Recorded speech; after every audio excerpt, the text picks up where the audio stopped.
10. 10, 9, 8, 7, 6, 5, 4, 3, 2, 1. Yeah, if you can show us that, that'd be great. Thank you. 10, 9, 8, 7, 6, 5, 4, 3, 2, 1. Copy. 1, 2, 3, 4, 5, 6, 7. Am I still counting? 2, 3, 4?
I want to hear some mad sound. I can give them.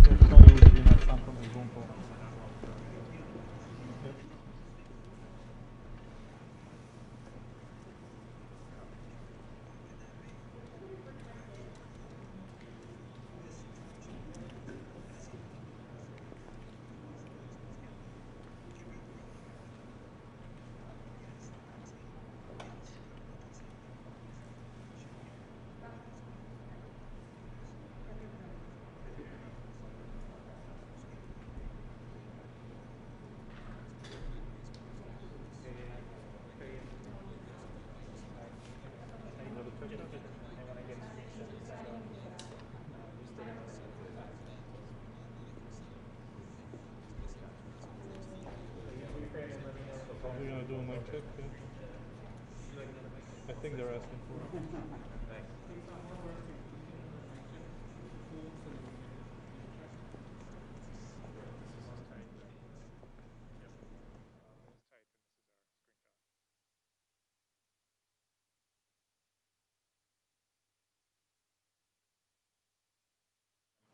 One, two, three, four, five, 6, 7, 8, 9, 10. Mic check. 1, 2, 3, 4, 5, 6, 7, 8, 9, 10.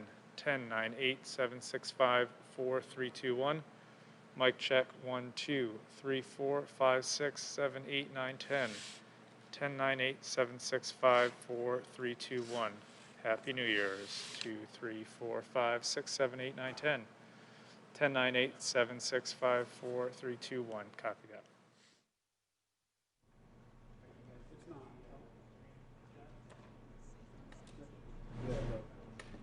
They're saying it's not on the right. I mean, it's right in the middle. It won't be there.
Good afternoon. Vice President Harris and I just received a briefing on the COVID-19 by our team of experts. And as we end one of the most difficult years as a nation, I remain optimistic about our future.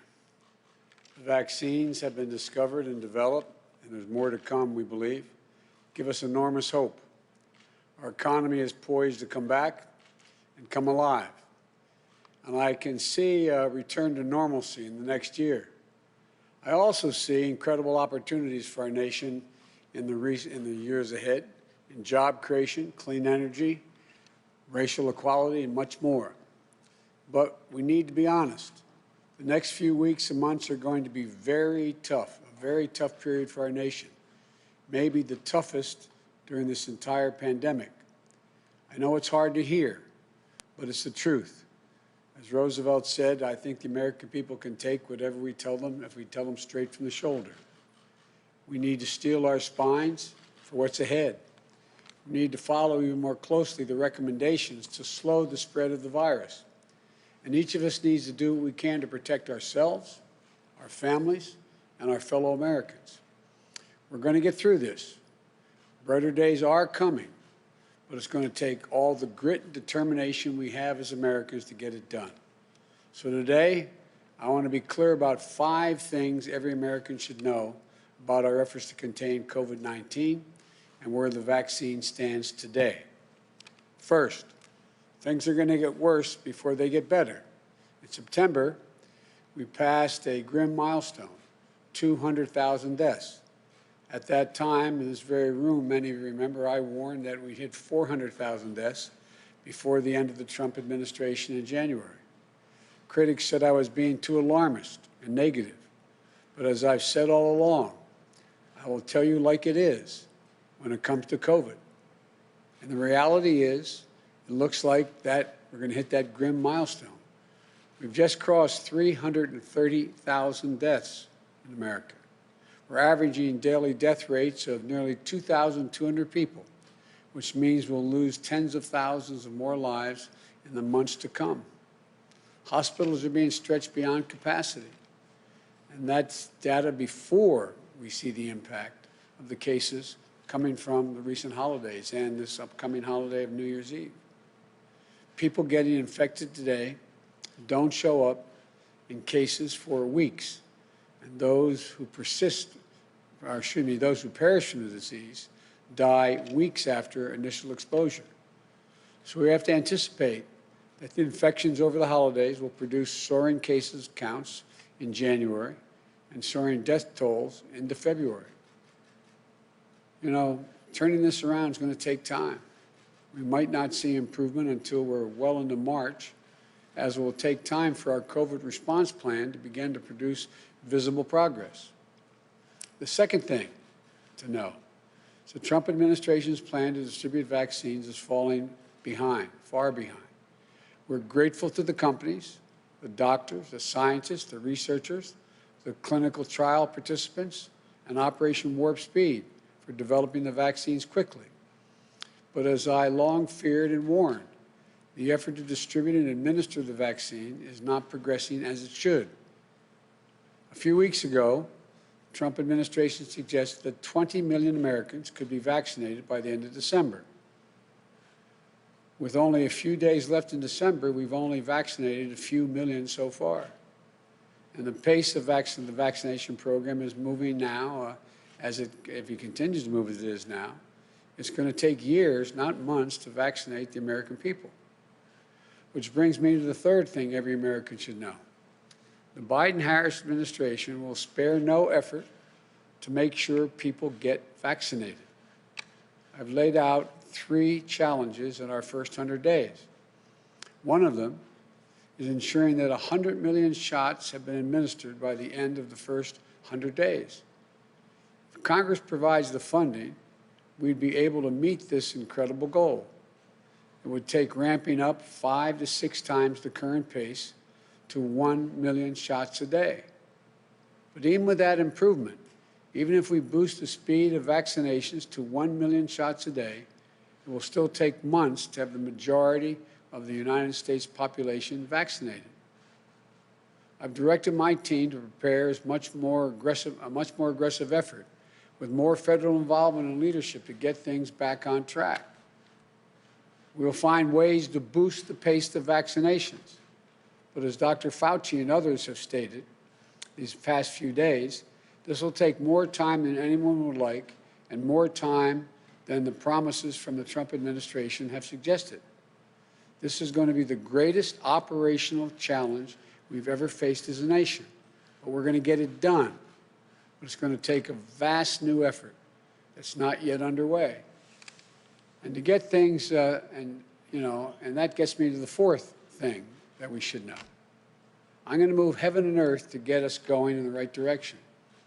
I'm going to use my power under the Defense Production Act when I'm sworn in order private industry to accelerate the making of the materials needed for the vaccines, as well as protective gear. Vice President Harris and I have been speaking with county officials, mayors, governors of both parties to speed up the distribution of the vaccines across the nation. We're planning a whole-of-government effort, and we're going to work to set up vaccination sites and send mobile units to hard-to-reach communities. And we also know there's a vaccination hesitancy in many communities, especially Black, Latino, and Native American communities, who have not always been treated with the dignity and honesty they deserve by the federal government and the scientific community throughout our history. That's why we will launch a massive public education campaign to increase vaccine acceptance. We'll do everything we can to show the vaccines are safe and critically important for one's own health and that of their families and the communities. That means we're also going to make sure vaccines are distributed equitably, so every person who wants a vaccine can get it no matter the color of their skin or where they live. And we're going to ensure vaccinations are free of charge. Fifth, while the pandemic rages on, and as we increase the supply, distribution, and administration of the vaccine, we have to remain vigilant. As part of the 100-day challenge, I'm going to be asking the American people to wear a mask for the first 100 days of my administration. It's not a political statement. It's a patriotic duty. Our administration is going to require mask wearing where I have the power to do so, for federal workers, in federal facilities, on interstate travel like planes and trains. And we've been working directly with county officials, mayors, governors to implement mask mandates in their cities and their towns and their states. Masking has been a divisive issue in this country. But COVID is a killer in red states and blue states alike. So I encourage you all to wear a mask. Encourage your family and friends to do the same. It's one of the easiest things we can do that will make a huge difference and to save lives. Another 100-day challenge is opening most of our K-8 schools by the end of the first 100 days in the spring. Look, we can only do that if Congress provides the necessary funding so we get schools, districts, communities, and states the resources they need for those so many things that aren't there already in a tight budget. They need funding for testing to help reopen schools, more funding for transportation so students can maintain social distances on buses. They need it for school buildings, for additional cleaning service, protective equipment, ventilation systems. This is going to require an additional tens of billions of dollars to get this done. And Congress also needs to fund and provide more protective equipment for frontline health workers who are still reusing masks and gowns. We need to scale up testing so anyone who needs one can get a test. After 10 months of the pandemic, we still don't have enough testing. That's a travesty. All this, vaccinations, testing, protective gear, is going to require more funding from Congress, more than was just approved. That's why I'll propose a COVID action package early next year and challenge Congress to act on it quickly.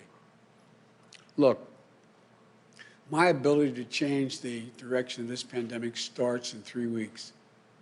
But with thousands dying every day between now and then, Let me conclude by discussing what needs to happen now.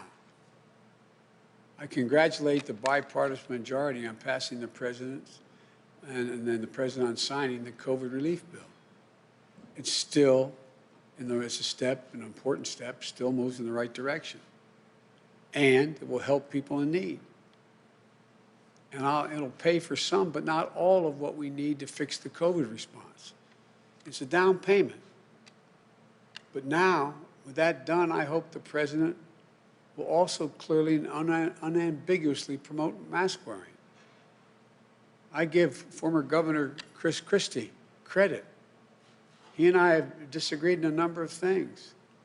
But I'm thankful he's now encouraging people to do the right thing and wear masks for themselves, their loved ones, and their country. I hope that President Trump will listen to him. He can do it too. It would make a huge difference for President Trump to say, wear masks.